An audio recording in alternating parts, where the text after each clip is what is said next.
Mtazamaji wa YouTube yetu ya TV Online, tunarejea mkoani. Serikali kupitia Wizara ya Habari, Utamaduni, Sanaa na Michezo imetangaza uwepo wa jumla shilingi bilioni 50 kwa ajili ya kuwezesha vijana wanaojihusisha na sekta ya ubunifu nchini, ikiwemo watengeneza maudhui mitandaoni, content creator, wasanii, waandishi wa habari, influencer pamoja na ubunifu. Mwaka huu Waziri wa Habari, Mheshimiwa Paul Makonda Baba Kegan, mfuko ni utekelezaji wa maelekezo ya Rais wa Jamhuri ya Tanzania Mheshimiwa Samia Hassan, imelenga kuimarisha uchumi kupitia habari na ufunuo. Usisahau kubonyeza alama ya subscribe kwenye YouTube channel kama ndio kwanza kupata.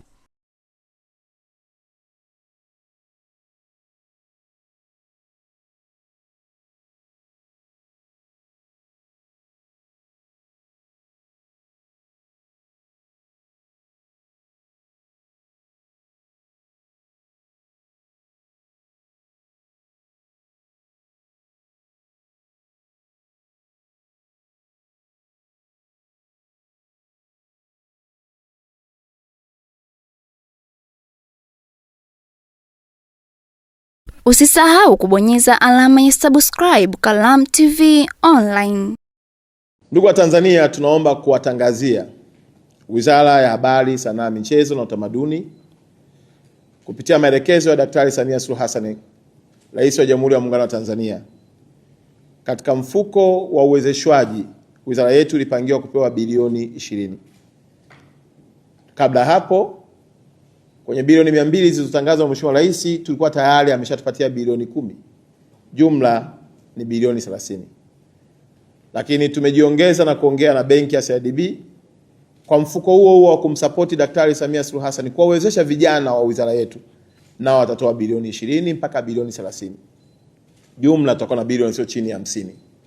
Ya kwamba wizara iko tayari kuwawezesha vijana wote wenye ndoto, taaluma zao kupitia sanaa, kupitia habari, maana yake wakiwemo wasanii wetu, content creator, influencer, watu wa habari, watu wa muziki, watu maproducer wale.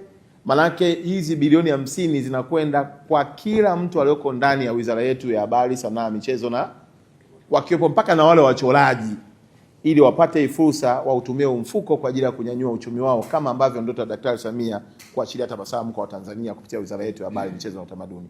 Lengo kubwa kwamba tunasubiri tarehe, tumemwomba Mheshimiwa Rais wa Jamhuri ya Muungano wa Tanzania Daktari Samia Suluhu Hassan kuwa mgeni rasmi. Kwa hiyo tunatamani ya kwamba tukishapata tu tarehe tutaitangaza ili wote tujumuike na mfuko uzinduliwe na rasmi uanze kufanya kazi ya kupata pesa. Kwa hiyo pesa zipo. Uwezeshwaji umeshatengenezewa mazingira. Watu mmeshajisajili.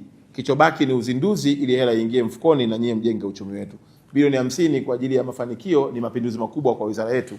Na sisi tunatamani tukipita sisi na watendaji wote huko kwenu tuone watu wanatabasamu, ikiwa ni ishara ya kutimiza ndoto ya Daktari Samia kuacha tabasamu kwenye sura na mioyo ya Watanzania. Usisahau kubonyeza alama ya subscribe Kalamu TV Online.